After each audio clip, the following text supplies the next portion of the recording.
All right, great. So now we're actually going to talk about actual management of environmental quality. And we're going to start with regulating. How do we actually regulate or assess risks? Okay. So first of all, let's talk about in like maybe some very broad terms. Okay. You have to remember we talked about the environment a little bit already,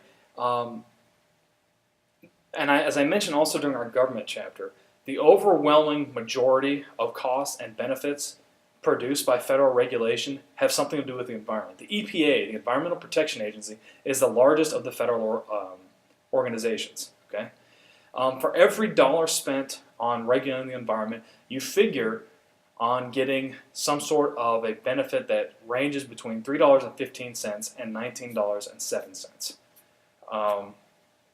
And of course, we tend to focus on those risks that are highest to human health.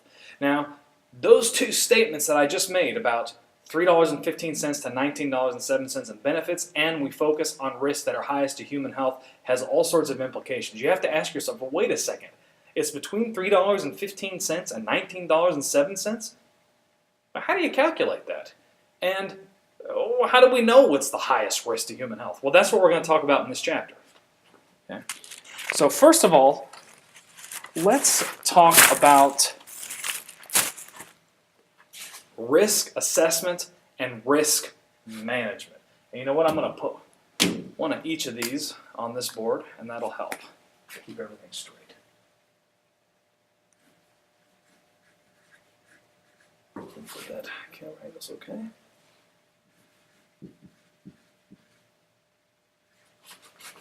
Still see me?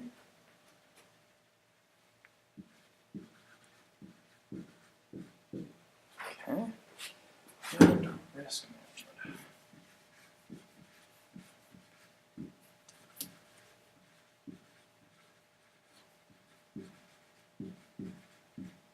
Okay. So risk assessment and risk management. So first of all, you got to decide what the risk itself is, how severe it is, risk assessment. And then once you've decided that it is a risk, what are you going to do about it? That's risk management. Okay. So what's the first step in risk assessment? Well, first of all, what is risk assessment? A little bit more detail.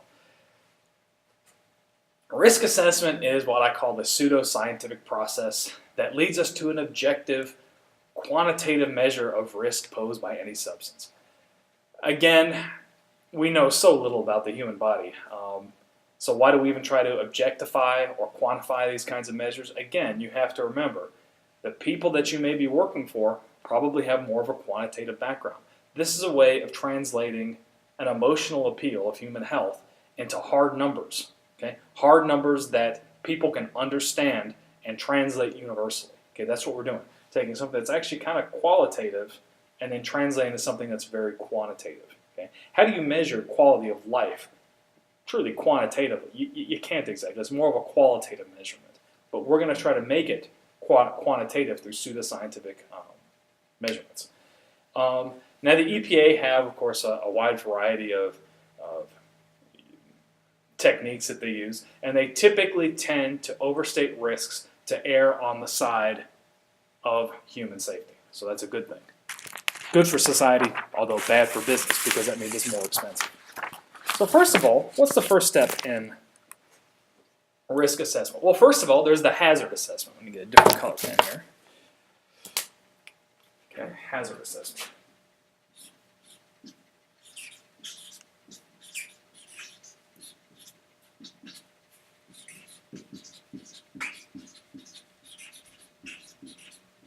Okay, the first is the hazard assessment.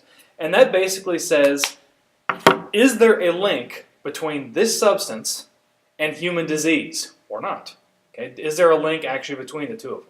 Okay, now how do we know that? There's a variety of ways to do this. You can do it through animal testing.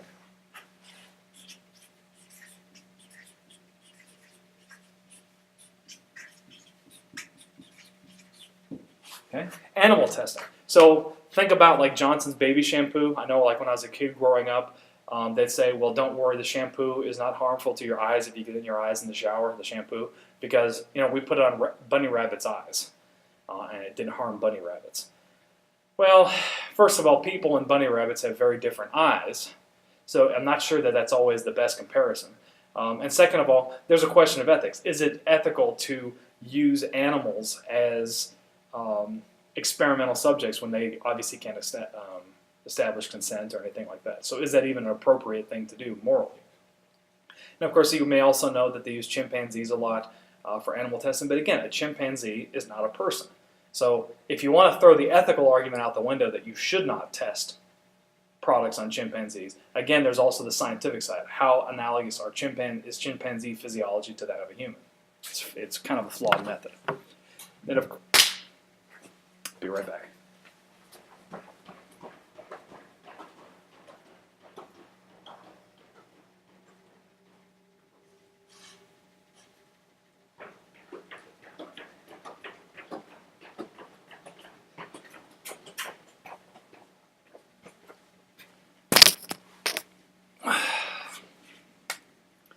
Then there's also epidemiological studies. What's that space?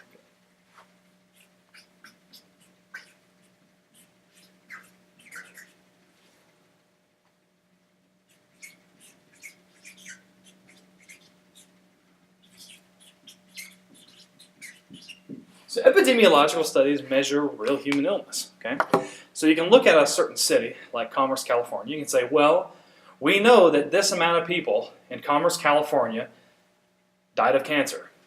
We also know that there's this amount of pollution in Commerce, California. So then you make the link. People are subjected to a polluted environment, then they have cancer. Well, we have to remember this is also problematic. Causation does not always imply correlation. All you know is that there's pollution and you know that there's cancer. That doesn't mean that's a cause. For all you know, people in Commerce have poisoned water. For all you know that they're doing some other thing in the privacy of their own homes. Okay? And epidemiological studies, I mean, they are somewhat useful because it's hard to have real human subjects over a 40 or 50 year study. Okay? But what you can measure is real human illnesses. A good example of epidemiological studies. When I was in graduate school, I went to graduate school in France. All of the French people always said that Americans were so overweight because our food was nasty. Okay. Well, I don't really think that was the case. I think it's because when I lived in France, everybody drank obscene amounts of coffee and smoked obscene amounts of cigarettes. Both of those lead to an elevated heart rate. So you're going to be burning more calories just sitting around. Now, am I right and they're wrong? I don't know. But what we can say is that there is a higher level of obesity in the United States than there is in Europe. We don't know the cause. All we know is that there's a correlation. Okay?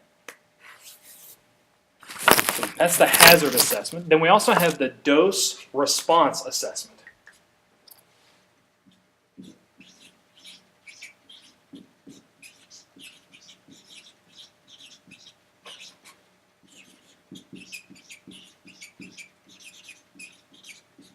Okay?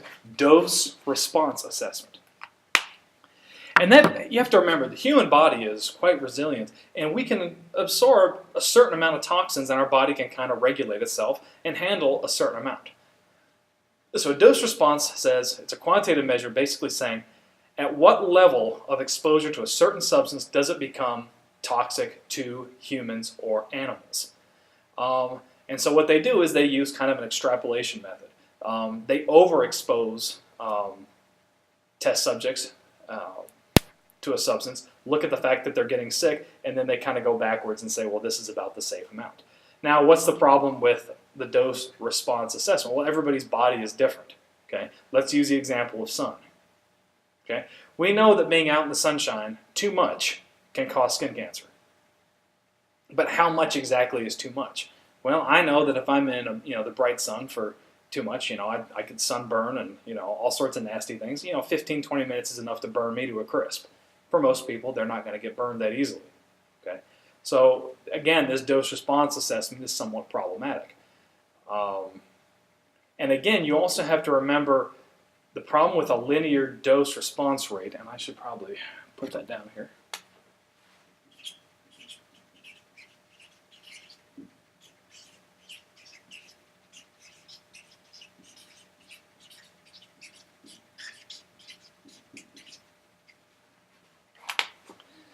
here's the problem with the linear dose response rate. Okay? To remember,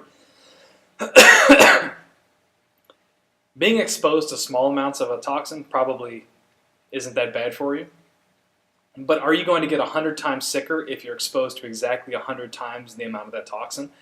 Well, it's hard to say. You might be actually more toxic, or it might be less toxic. We don't really know. Again, the human body can regulate itself, but to what extent? It's kind of a hard thing to judge. Then we have to do the exposure assessment. Let's see, I need a blue pen.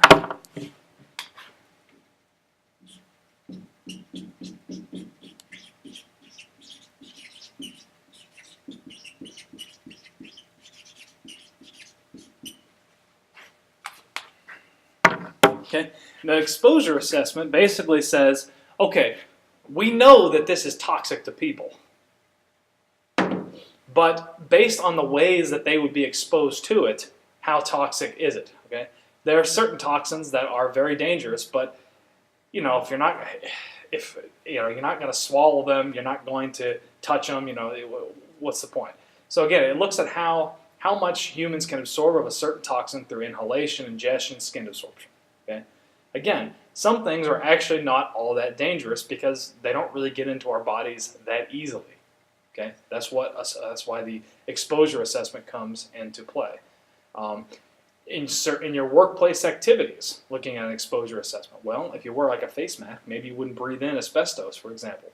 So that might be something that you'd take into consideration during an exposure assessment. Okay, so based on kind of what we do in our daily lives, what is the probability of us breathing, eating, or absorbing that given toxin? Then we have to do a risk characterization. Time was in this video.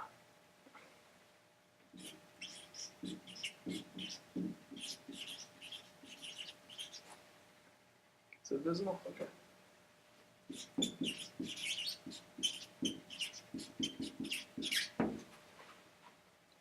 So a risk characterization is an overall conclusion about the dangers of a substance, and it's basically some sort of a detailed written narrative with scientific evidence describing any sort of areas of ambiguity. Now, of course, basically what is risk assessment?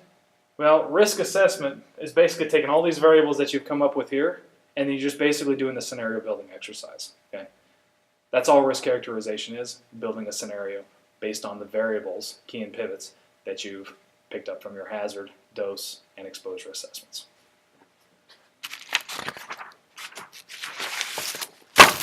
Okay, so we're going to stop here and then we're going to shift to risk management.